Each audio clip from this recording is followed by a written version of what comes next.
Good, mate.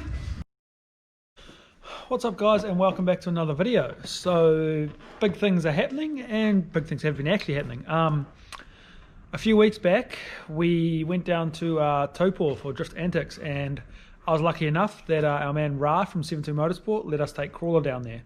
I'm sorry I never actually got around to making a video for it. I did get some footage and stuff, and it was a sweet day. Like those SRs, man, like it was super cool to drive Crawler because I've said all along that that's the car that I want to try and basically copy when I'm building my SR car. So to sort of get a preview of that car and get to drive it was so mean. Like I can't thank Ra enough for that. And the car was faultless all day, apart from a wee mishap we had at the end of the day.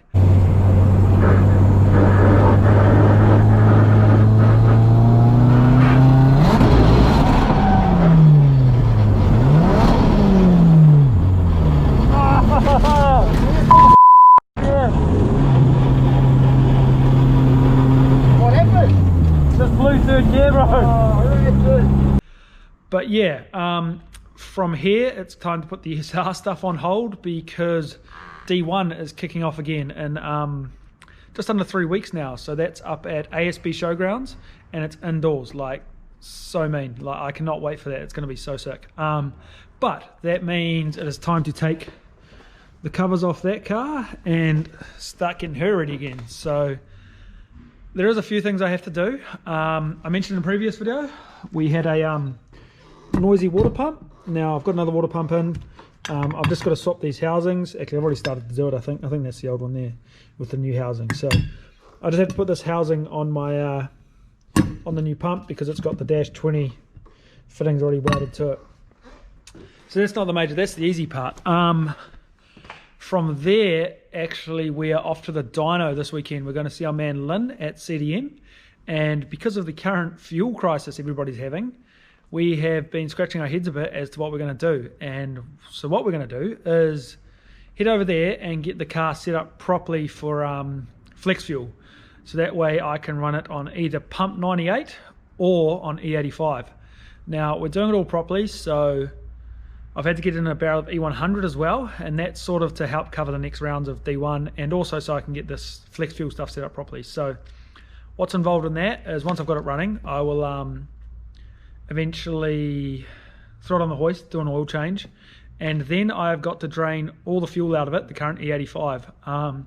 Now I would have had to do that anyway. I mean, it's been in there for months and months. Like I'm hoping the car starts. Like I wouldn't be surprised if there's blocked injectors or something, but hopefully it still fires up, so I know that it does. And I'm gonna have to blow all the lines out and clean the filter and take the injectors out, give them a quick clean, but I'm also gonna leave them out because they're gonna get cleaned properly when I'm over there.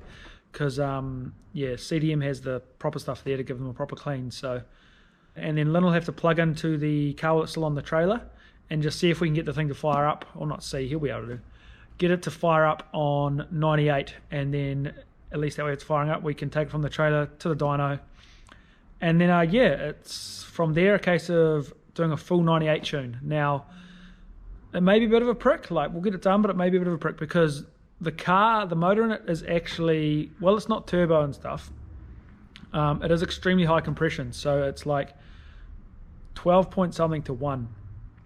And now that was never a problem when we ran it on E85 because you can throw as much timing and stuff as you like at that, and it's not going to have detonation problems and all that. So going to a 98, we'll have to see what happens. Lynn reckons we're not going to lose too much there, and it should still be pretty stable. But and I'm hoping it is, because the idea of having it tuned on 98 is A, for all the off-season stuff and all that. If I know it's going to sit around for a while, I can put 98 back in it and run it up for a bit, and then I know I'm not going to have problems, the same problems E85 has while it sits around.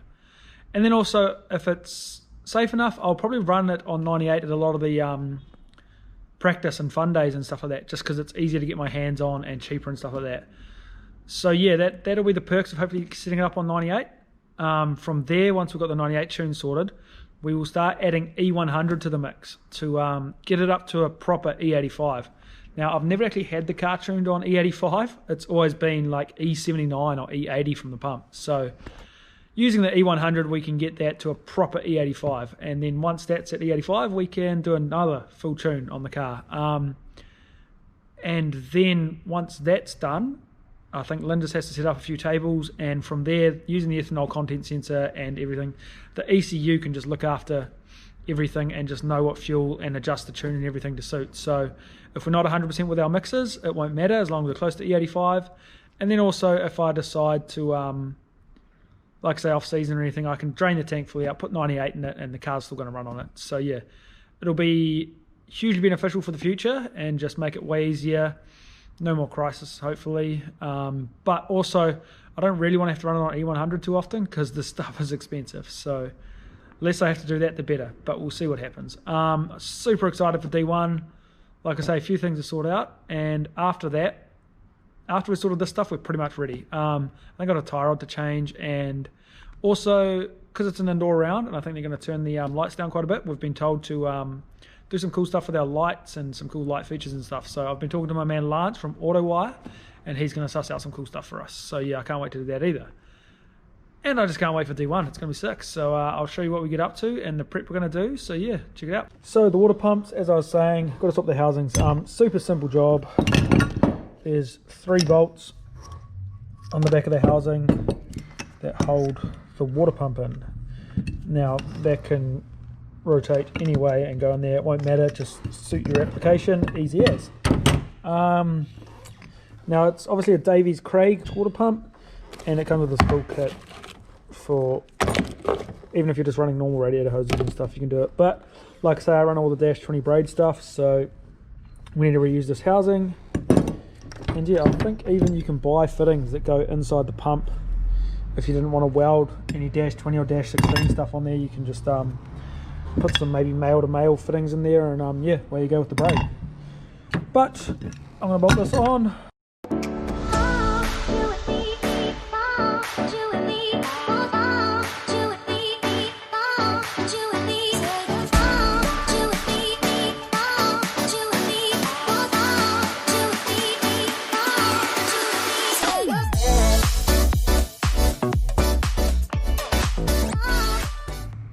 Yeah, it wasn't so difficult.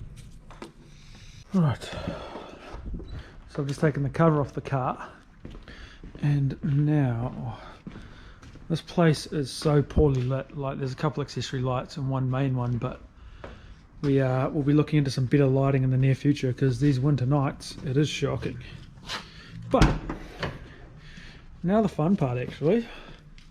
My water pump lives down in here behind the passenger seat. Now with the passenger seat out, it's not so bad, but the passenger seat is a little bit hard to get out, so it's almost easier just to wing it and try and get this in. So now I've got to somehow get the water pump back in its home.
Test fire.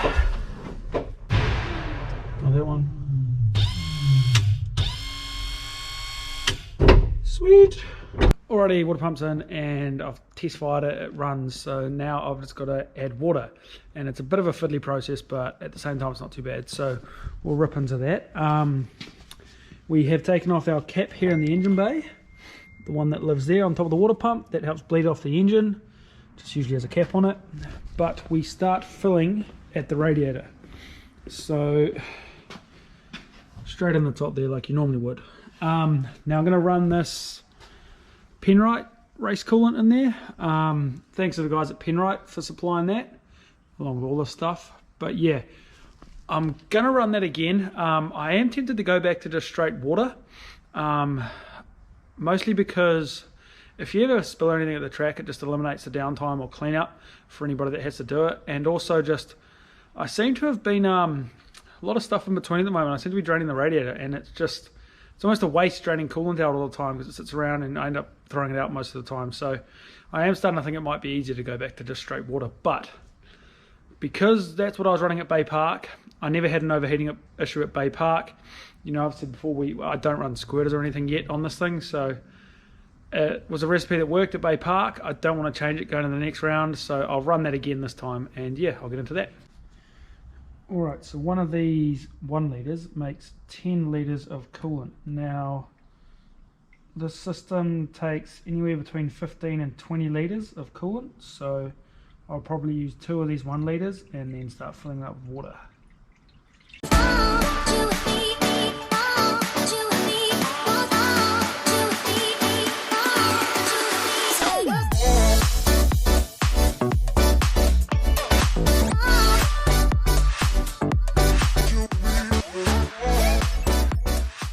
What I'll do is I'll start filling it up at the engine. I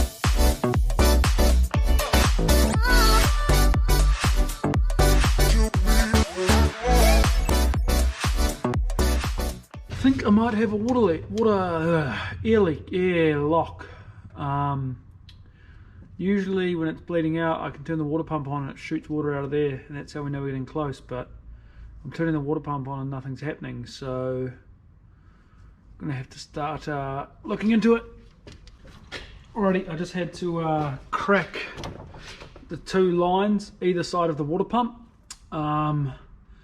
Obviously it was a bit airlocked in the actual water pump, so I've cracked those, and now we seem to be getting somewhere. So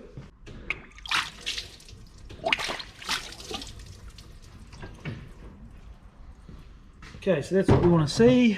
We know the water pump's got plenty of water at it and it's pumping as soon as you flick it on.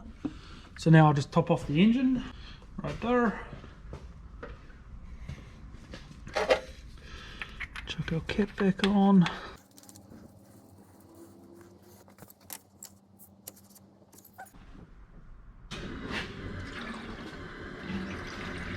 So now what I do is, you'll hear the water pump pumping, and now I can just bleed it off up here.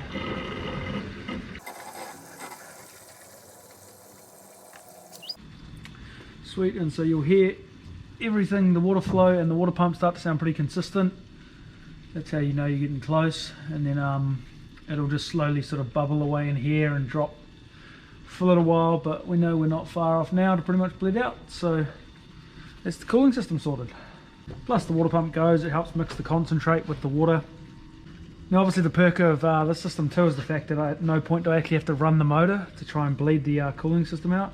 The electric water pump and stuff, just flick it on and just technically running the motor. So once this plateaus and stops going down as fast, I'll chuck the cap on and then I can fire the car up. Alright, so you can see got a few bubbles, but you're always going to have bubbles with the way the water pump's going, and otherwise it is just sort of plateaued sitting there. So that's us. Right, let's hope she runs. I'm just going to crank it for a bit with no ignition.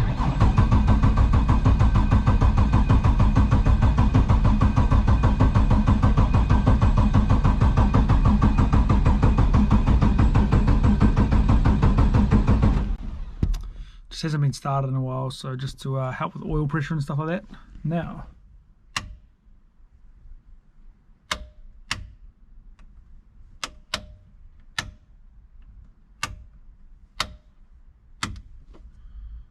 well, this isn't a good start. I've got no ignition. Sick. Okay, everything else has power but the ignition. Sick. I'm gonna have to look into that.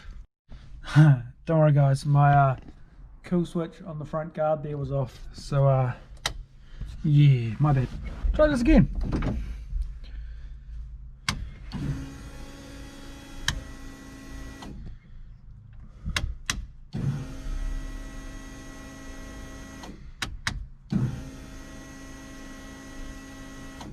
Fuel pumps still work.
Alright,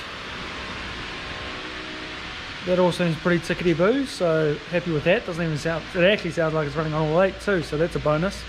You know, the injectors might not be too bad, so yeah, I'll carry on with this tomorrow. Alright guys, we're back down here again tonight to carry on with the comp car. Time's already got away on me a bit, so all I'm probably going to do tonight is an oil change on it. But yeah, that we've still got the rest of the week to get not a lot done, so still got plenty of time off our sleeves, so I'm not in a rush to get stuff done. As long as I get something done each night, I'll be happy. So tonight will be an oil change, and yeah. But what I actually figured I'd show you is what we've been doing to the lockup. So we've changed a few things, starting with the hoist here. So handy having a hoist, like makes the simplest jobs that much easier, and especially when we're doing a lot of gearboxes and stuff like that recently, like it's been so handy having a hoist. And then we just got a few extra equipment, oil drain that I picked up today actually, engine crane, gearbox jack, got a welder there, currently out of action but it's getting fixed, another welder down there, and then yeah, obviously a bench with an assortment of tools and stuff on it. There's a vise down the other end, and just trying to set this place up just so we can do just about anything we want down here without having to take too much to outsource, which is what I'm all about. I hate outsourcing work. Apart from dynoing and stuff, that'll always just about get outsourced. But yeah, any fabrication stuff and any work on a car, I generally just try and do myself. So especially if I can just do it where my car is anyway, then huge bonus. And that's kind of sort of what we're setting up to do at the moment, and we're just getting more and more stuff, and eventually, like I say, we'll be able to just about do anything we want down here. So you know, next up might probably be a tyre machine and stuff, but yeah, for now, like, huge improvement to the place and already so much easier to do work and stuff down here. Better lighting is what I really want, but yeah, eventually. But for now, I've got to take this car off the hoist. This is actually a, I won't say, it's somebody else's project, and all will probably be revealed soon, so I'm just doing a bit of work to it. But yeah, we've got to take this one off, put my car on, and then I'll get into doing an oil change on it.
I just had to let the car warm up for a bit just to before I drain the oil on that. Always places that sort of stuff whenever you're changing the oil in a car, just let it warm up a bit. Pays not to do when it's dead cold. But yeah, nice and warm now. Just got to lift it up and drain the oil. The only other thing with these is the accusump. Generally I'll open the accusump while it's warming up and then just leave it open when I shut it off, so that when I'm draining the oil it's draining the accusump as well. And then you just have to remember to shut it before you go to get oil pressure, just so that the engine gets oil pressure first, not the accusump. But yeah, it's pretty straightforward. Oil's change on this thing, drain it, but it does take about 10 litres of oil, so a little bit, but yeah, that includes the accusump. So I'll get into that now, and actually I'll probably do, this time round, I'll probably pull the rocker covers off and clean those out too, because the E85 is real bad for getting in the oil and stuff. So just every now and then, not every service, but just every second or third one, I'll pull the rocker covers off and clean them out, because they can end up quite diluted. So I'll show you when I do it, but yeah, I'll lift it up and get into it.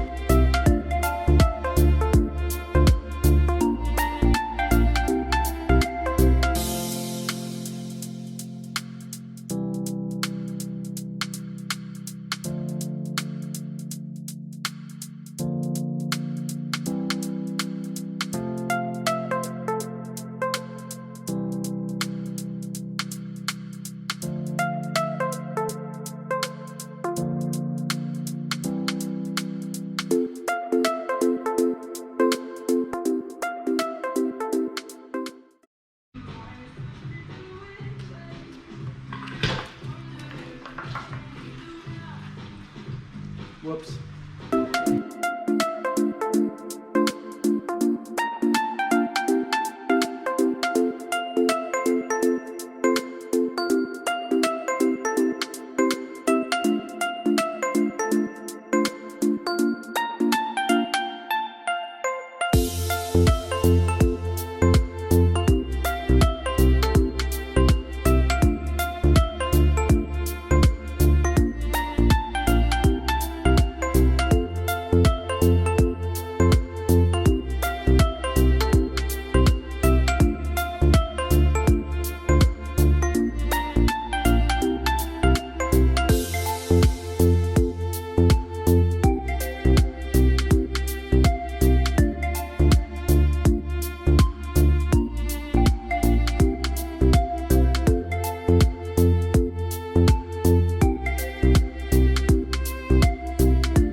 Repco Z9, used that since day dot.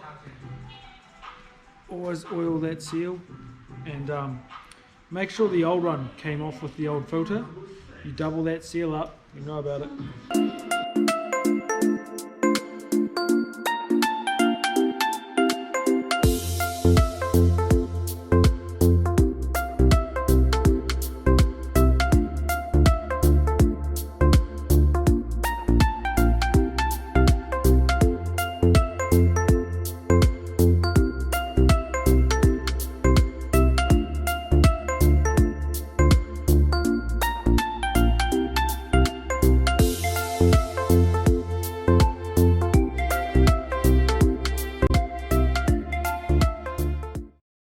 Alright, I've put in 10 litres and now I don't even use the dipstick. It does have a dipstick there, but I don't usually bother with it. I know every time I've ever done an oil change on this thing, 10 litres, like every time. So always put in 10 litres, and now we just start it up and get oil pressure. So as I was saying earlier, close the accusump, and then we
Oil pressure. So yeah, you can see there I let the car get oil pressure, or the engine get oil pressure first, then we worry about the accusump, priming that up, and then once that's done, we're good to go. Okay, so if you've ever wondered what oil, I run a HPR 10W50, full synthetic, full zinc, and of course it's Penrite, never put me wrong. Really good oil. I obviously run it, I've run it since day dot in this V8, this exact oil, and like I say, it's never put me wrong, so I will always run that. And I cannot thank Penrite and local Repco Rotorua East store here for helping me out with the maintenance on this car. Like I said, I've always run Penrite in this car, but then the last few seasons they've actually come on board, and the team at Repco, Des, Crystal, Dana, they've helped me out big time with a lot of the maintenance on this car. And like I say, I'll always run Penrite, Repco, that stuff. It's really good stuff. So yeah, I'm going to actually call it a night there. Oil change is done. You'll notice I didn't do the rocker covers and stuff tonight, but I'll do that tomorrow. I've got to change the spark plugs as well, and then give it a bit of a clean up underneath. There's a bit of oil and stuff under there. Must be from the cars I've been chasing, because this car doesn't leak any oil. But yeah, I'll carry on tomorrow. Okay guys, we're back, and so tonight I'm going to do the spark plugs, pull the valve covers off, and yeah, but first I'm probably going to clean the underside. Right, so the rocker covers are pretty simple. We just crack the breather pipe there, and then the four 10 mils in the middle, they pop straight off. And then I'll show you what I mean about the fuel getting in there and diluting the oil a bit. But then the spark plugs, this side's pretty straightforward and easy. Just pull the leads off, crack those plugs. The other side is a bit more fiddly because of our coolant pipes. So we've got the dash 20s that run down this side. So we've got to cut, I think it's that cable tie there, and move them up. You can see the scratching on the rocker cover from where I usually move them up to when I do the plugs. See, this side's a bit more fiddly, but we'll get into it.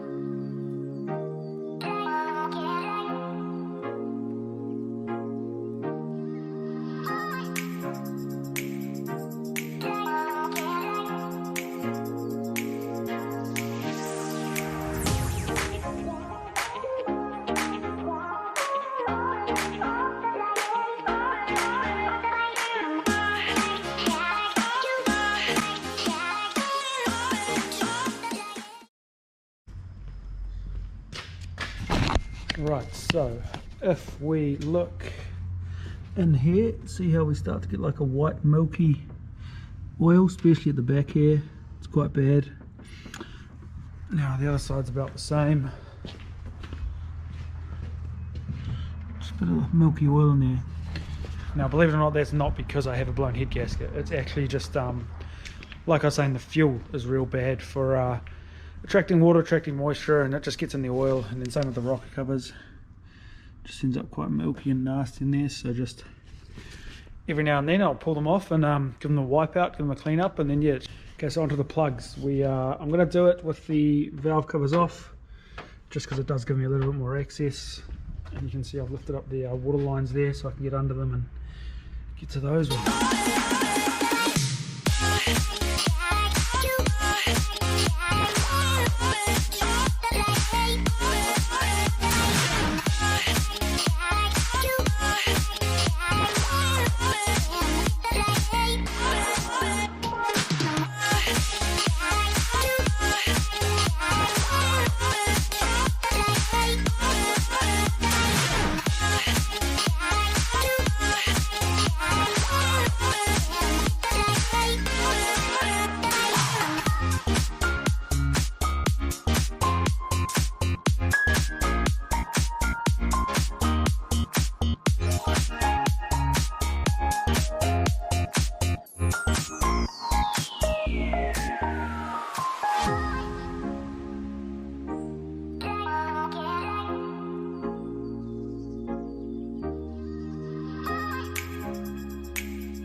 Alright, so I've actually put the new plugs in and put everything back but the rocker covers. Now you should always take note when you're pulling plugs out of which one comes out of which cylinder, and just sort of take a look at the ends just to see if anyone looks like it's burning differently. So with E85, because it's a cleaner burning fuel and all that, you're not going to get black plugs like you would on a car that runs on like a pump unleaded fuel. But yeah, so just checking to see if any look different. It pays to sort of keep track of which one came out of which cylinder in case you do get one that's different. But yeah, it all looks okay to me. So I'm just going to clean out those rocker covers, or the valleys there, clean out the rocker covers themselves, throw that back on. So when you go to wipe out this stuff, you can see, like, as I wipe it, it all just like turns to water, and yeah, it's shocking. E85, man. Well, it's better. You've also got to keep up your maintenance quite a bit. You can just see a little puddle of like water there. So yeah, bit of a wipeout, and I'll throw them back on, and that's us. I'm actually going to call it a night and come back tomorrow and start trying to pump all the fuel out, because yeah, so that'll involve pumping the fuel out of the tank, disconnecting all the lines, taking the filter off and cleaning all that stuff out. So that'll be tomorrow's mission. Okay, I almost forgot also, what I usually do is drain the catch cans. So I've got one catch can per bank, and yeah, just a bottom bung there. Now I don't drain my catch cans back to the sump, I used to, but when you see what comes out of them, you'll see why I don't drain it back to the sump. So I'll take those off and let it drain out.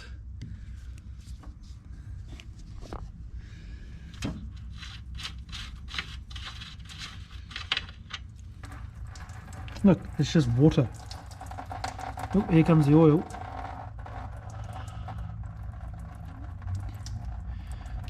But like, yeah, I don't know how well you can see that, but it is just a watery, oily mess. Now I don't have a lot of blow-by in this car. You can see there's a little bit of oil in there, and I get a little bit of oil spit out when I sit on the limiter for a while. But I mean, I don't run any baffling in the rocker covers, as you saw. There's no baffling in the catch cans, so like I said, I don't get a lot of blow-by. It's mostly just a little bit of oil there, you can see, and a lot of water from the fuel and stuff. But yeah, that's why it pays not to. Also, I like having my catch can set up separate like this, because this way I can sort of monitor the banks as well and see if one side's maybe blowing up more than the other. But yeah, I'll crack the other side now and we'll see what that side's like.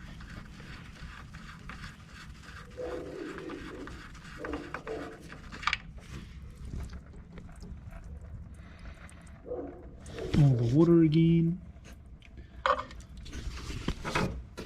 So yeah, just let those drain out for a bit, give it a clean up, and then that's generally it. Should be the last thing I have to do. So yeah, on to the next.